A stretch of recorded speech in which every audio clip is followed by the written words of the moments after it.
আসসালামু আলাইকুম। সবাই কেমন আছেন? আশা করি সবাই ভালো আছেন। আল্লাহর রহমতে আমিও ভালো আছি। অনেক দিন পর একটা ভিডিও নিয়ে আসলাম আপনাদের মাঝে। আমাদের গাছ ভর্তি এত বেগুন ধরে আছে, কিন্তু খাওয়ার মানুষ নেই। এই বেগুনগুলোকে আমরা গরু দিয়ে খাওয়াই, কারণ বাজার নিলে এগুলো কেউ নিতেই চায় না। তাই এগুলোকে আমাদের গরুকে খাওয়ানো হয়। এই পাশে আমাদের চাচা শ্বশুরের একটা বিলাতি ক্ষেত, দেখুন কি সুন্দর বিলাতি ধরে রয়েছে।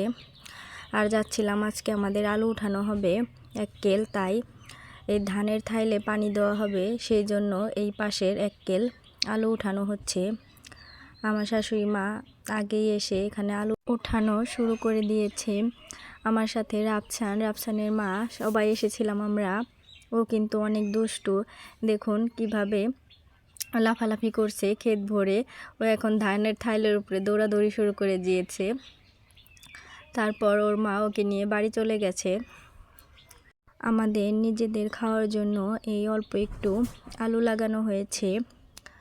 আমার শ্বশুর এখানে আলু গাছগুলোকে নিয়ে যাচ্ছে, এগুলো গরুকে দিবে বাড়িতে নিয়ে। এইখানে আমিও কিছু আলু উঠিয়ে নিচ্ছিলাম আমার শাশুড়ি মার সাথে। দুজনে মিলে উঠালে অনেক তাড়াতাড়ি হবে, তাই আমিও সাথে উঠাচ্ছিলাম। আর বলতেছিলাম অনেক বড় বড় হয়েছে আলুগুলো, আরও কিছুদিন থাকলে এই আলুগুলো আরও অনেক বড় হবে। শুধু পানি দেবে বলেই এই 1 লাইন উঠানো হচ্ছে। এরপর আমার শ্বশুরমশাই এখানে লাঙ্গল টেনে দেখছিল আরও কিছু আলু আছে কিনা মাটির ভেতরে।